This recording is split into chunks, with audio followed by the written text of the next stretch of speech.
வணக்கம் நண்பா நண்பீஸ். ஸோ 3வது நாளும் நல்லபடியாக முடிஞ்சு. என்னடா 4வது நாளே ஆரம்பிக்க போகுது, இன்னும் 3வது நாள்லயே இருக்குன்னு கேட்டிங்கன்னா, நான் தூங்கிட்டேன், பார்க்கல. இப்பதான் எந்திரிச்சு 4 மேட்ச் இங்கே தொடர்ந்து லைனா 12:30க்கு ஆரம்பிச்சு 3:30, 5:30, 6:30, 8:30 வரையும் போகுது மேட்ச். 4வது மேட்ச் தூங்கவே இல்லை நைட்டு ஃபுல்லா. ஸோ ஃபர்ஸ்ட் மேட்ச் பார்த்தீங்கன்னா கத்தார் வர்சஸ் சுவிட்சர்லாண்டு 1-1 டிராவ் ஆகுது. கத்தார் லாஸ்ட் மினிட்ஸ்ல போய் டிரா பண்றாங்க. ஸோ நெக்ஸ்ட் மேட்ச் சொல்லவே வேணாம், பிரேசில் வர்சஸ் மொராக்கோ. மொராக்கோல செபாரி ஃபர்ஸ்ட் கோல் அடிக்கிறாப்புல, அப்புறம் வினிஷியஸ் 34th மினிட்ல ஈக்குவலைஸ் பண்றாப்புல. அப்புறம் கேம் அப்படியே கண்டினியூவா போயிட்டு இருக்கு. பிரேசில் கன்வர்ஷனே இல்லை. தியாகோவுக்கு பதிலா நம்ம என்ரிக் ஆடி இருக்கலாமோன்னு ஒரு டவுட் வருது. ஜோ பெட்ரோ கண்டிப்பா இருந்திருக்கணும். என்ன பொறுத்தவரைக்கும் ஜோ பெட்ரோ இருந்திருக்கணும். பட் மேஜர் மிஸ்ஸிங் தான் சொல்லணும். ஸோ இல்லைனா ரிச்சார்ட்சன் போன வேர்ல்டு கப் சூப்பராக பண்ணா பிரேசில். ரிச்சார்ட்சனையாவது ஆடி இருக்கலாம். ஸோ கண்ட்ரிக்கு வரும்போது தான் தெரியும், அவங்க கிளப்பை வச்சு முடிவு பண்ண முடியாது. ஸோ அது ஒரு மிஸ்ஸிங்க பிரேசிலில். ஆல்ரெடி இப்பயே பிரேசில் ஃபேன்ஸ்லாம் கதறிட்டு இருக்காங்க சோஷியல் மீடியாவில், எங்கடா எங்கள் பழைய வேலை எதுவும் அப்படின்னு.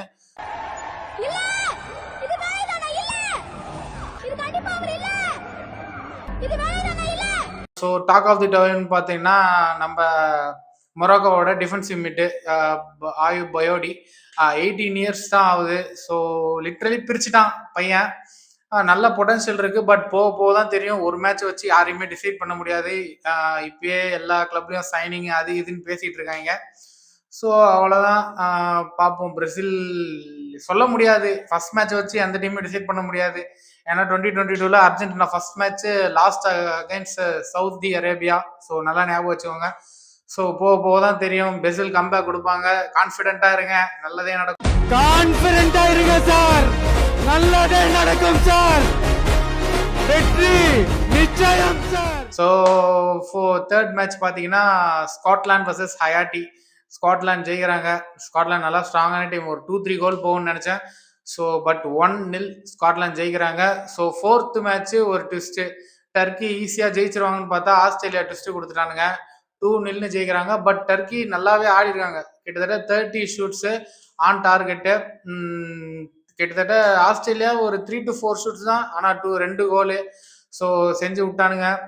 ஸோ அப்புறம் பார்த்தீங்கன்னா இன்னைக்கு நைட்டு ஒரு 2 மேட்ச் இருக்கு. ஜெர்மனி அண்ட் மெயின் மேட்ச் ஒன்று இருக்கு, Netherlands versus Japan.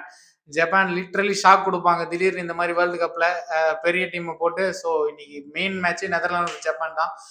Japan game பார்த்தீங்கன்னா எப்பயுமே ஒரு இன்ட்ரெஸ்டிங்காக இருக்கும். ஏன்னா எப்போ அந்த ஃபுல் பொட்டன்ஷியலோட ஆடுவாங்க ஜப்பான். எப்பயுமே அந்த கோஆர்டினேஷன் இருக்கும் ஜப்பான் டீமில், அந்த கம்யூனிகேஷன் எல்லாமே சூப்பராக இருக்கும். அந்த அந்த ஈகோத்தனமே அந்த ஜப்பானில் இருக்காதுன்னு சொல்லலாம். எல்லாமே அந்த கண்ட்ரிக்காக ஆடுவாங்க நல்லா. அதே அந்த ப்ளூ லாக் பிளேயர்ஸ் தான் எல்லாமே சொல்லப்போனால். அந்த ஃபுல் ஃபோர்ஸ் இருக்கும் அந்த ப்ளூ லாக் பிளேயர்ஸ் மாதிரியே. ஸோ இன்னைக்கு நைட்டு 2 மேட்ச் இருக்கு. ஸோ இந்த வேர்ல்ட் கப் முடிகிற வரைக்குமே நம்ம இந்த பேட்மேன் மாதிரி தான் வாழ்ந்தாகணும் போல. பார்ப்போம். ஸோ கண்டினியூவாக ஃபுட்பால் அப்டேட்ஸ் வந்துனே இருக்க போது நம்மளை ஃபாலோ பண்ணிக்கோங்க.